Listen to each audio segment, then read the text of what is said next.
You've had one game with each QB. How is their sort of locker room leadership different? I'm the same person regardless of the situation. I think Mac's done a great job of coming in and just doing what was asked of him. Purdy is the man. Love Purdy with everything in my soul. You know, the things that he was doing in training camp were unreal. So I'm excited for when he does get back, but we'll see what happens this week, and Purdy's healthy enough to go. Joining us on the River Islands guest line, none other than the great Fred Warner of the San Francisco 49ers. Fred, what's going on today, man? Man, just feeling blessed. You know, 2-0 on the road to start the year. It don't get much better than that. So I'm excited, man. It's a good feeling. Well, it's hitting you some kind of way for sure, man. I'm sure you're aware of the video that made the rounds of you walking off the field at New Orleans, and you seem to be, I don't know if overcome is the right word, but there were a lot of emotions. Can you take the fans into what was going on there in your mind? Yeah, no, I think overcome is exactly right, dude. I mean, it was just an overflow of just gratitude in that moment. You know, I pray for moments like Sunday where, you know, I could be put in positions to help my team win games.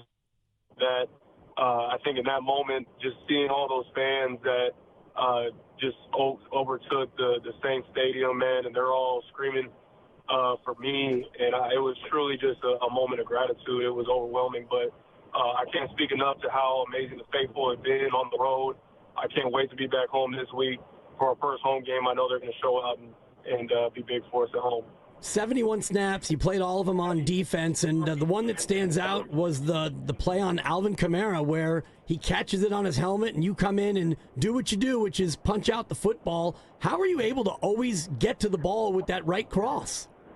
It's something about that right hand, man. My left hand isn't as precise or as strong as that right, but you know, it's something that I truly do work it day in and day out, all camp, all year long. Really, you know, I made it a point of emphasis this past week of practice, man, of just really having it on my mind, because if you don't, you just go out there, you make tackles, right, and you don't think about it, but to have it present in your mind, that's the key. And so in that moment, I really was running over there and saw, I mean, Alvin Kamara is an amazing player. This dude has the ball kind of locked onto his helmet. I have my hands outstretched waiting for the ball to kind of fall off his helmet into my hands. And then at the very last moment, being able to ball my fist up and punch it out, it was a big moment that we needed to kind of swing the game. Fred, you know what's interesting, too, and I think the greats are often never satisfied, so maybe that applies here, but a lot of fans are really impressed and excited by what they see defensively. After the game, you spoke a lot about all the things that still need to be a whole lot better. How would you sort of put into words your satisfaction level so far? Yeah, I mean, I think you always got to look at where you can be better, right? I think that was why, especially in that moment right after the game, I'm always thinking about, man, like, we gave up 3 touchdowns in the red zone, and we gave up a ton of penalties on third down, I wouldn't say, but key penalties on third down that extended these long drives, right, that allowed them to continue to run the football and get down there, and then we're not holding them to 3. So, you know, those are the glaring things in my mind. Now, if we correct those things, we can be such a dominant defense. But the great news is that, man, we're playing at a really high level with a lot of new pieces, right? Everybody talked about all offseason, all training camp, all preseason about all these young guys that we have playing, different guys that we may have signed off of free agency. And guys are playing at a high level, you know, in terms of these young guys. Man, I'm really excited about a lot of these guys and the energy, the swag that we're playing with. The standard is always going to be the standard regardless of your age or who you are. So, you know, I think as long as we continue to strive to be at our best and get better every single week, then the sky's the limit for us. I don't think that you can put a limit on us. Yeah, nobody wants to put a limit on what you're doing defensively. And I'm thinking about a couple of young guys. Mykel Williams in his second game was terrific. And your linebacker mate, not a rookie, but kind of new to starting. What's it like playing alongside D. Winters and the energy he brings? Oh, dude, it's amazing. I love D. Winters. So happy for him and his progression with our team. And you know, I tell the story of how he came in as a rookie, and I was like, I'm not too sure about old D. Winters. I don't know. But, you know, there's guys that truly, you know, they need reps, man. And, you know, some guys, they develop differently than others. And for D, he just needed those reps, man. And, you know, he's been able to stay healthy, be on the field to get those. and it's a complete credit to him, man, the way that he's worked, the time that he's put in and committed himself to wanting to be his best, and it's showing up now on Sundays in a big way.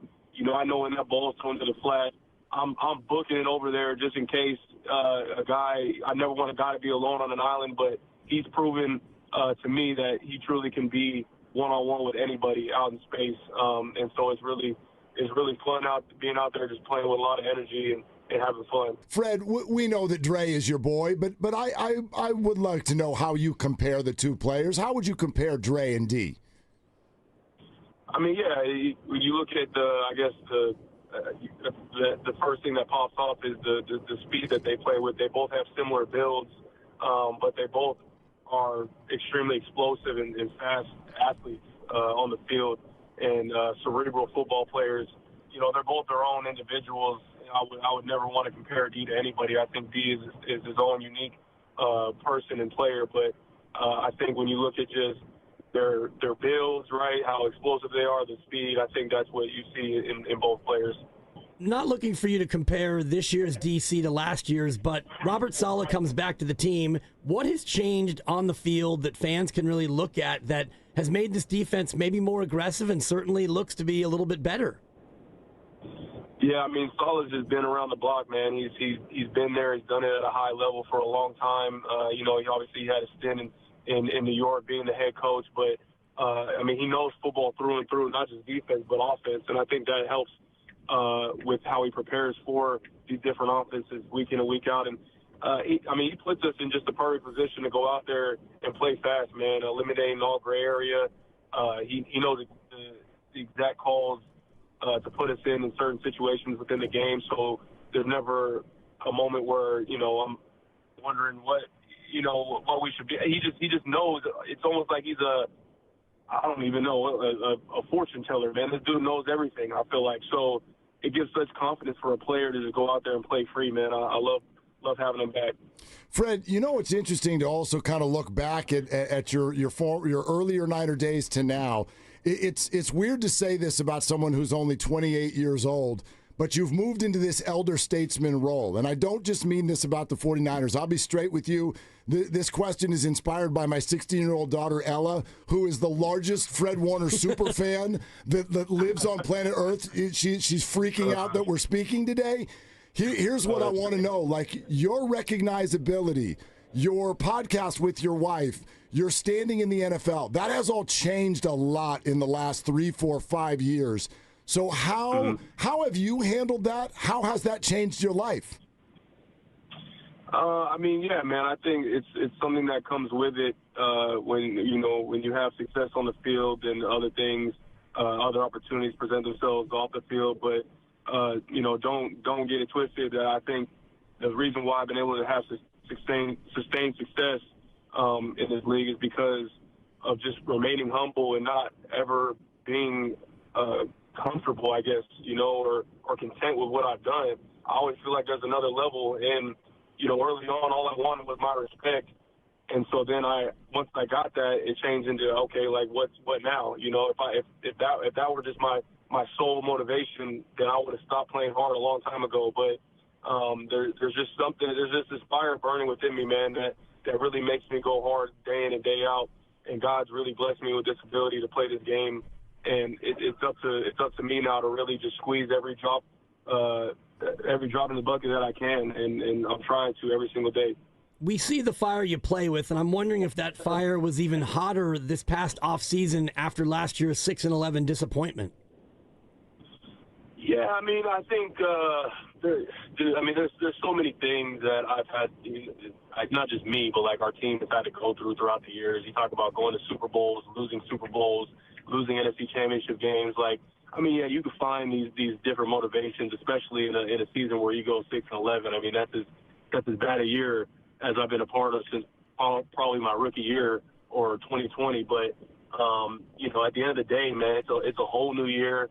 I can't get in the huddle and tell these guys, hey, let's right our wrongs from last year, because at the end of the day, guess what? Half the team wasn't even here last year that dealt with that, right? So they're all going to be looking at me like, man, look, I don't know what you're talking about, Fred. We have no idea how that was. So it's about just being the best version of yourself for your teammates, so that when moments come where you need to be relied on, that you're there to be the guy that your teammates can rely on to help win football games. Because at the end of the day, it's all about just winning. That's it.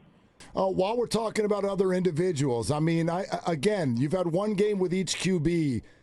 How is their sort of locker room leadership different, or do you kind of take over that role from them? No, I wouldn't say anybody needs to take anything over. I'm my same guy. I'm the same person regardless of the situation. I think Mac's done a great job of coming in and just doing what was asked of him last week. Purdy is the man. I love Purdy with everything in my soul, because this guy, I believe, could be the best in the game. He's shown that already in this league in 3 years of playing after being drafted last in the draft. But the things that he was doing in training camp were unreal. So I'm excited for when he does get back. But can't say enough about Mac and his resilience and just his preparedness to come in and help us win a game last week. And we'll see what happens this week and if Purdy's healthy enough to go.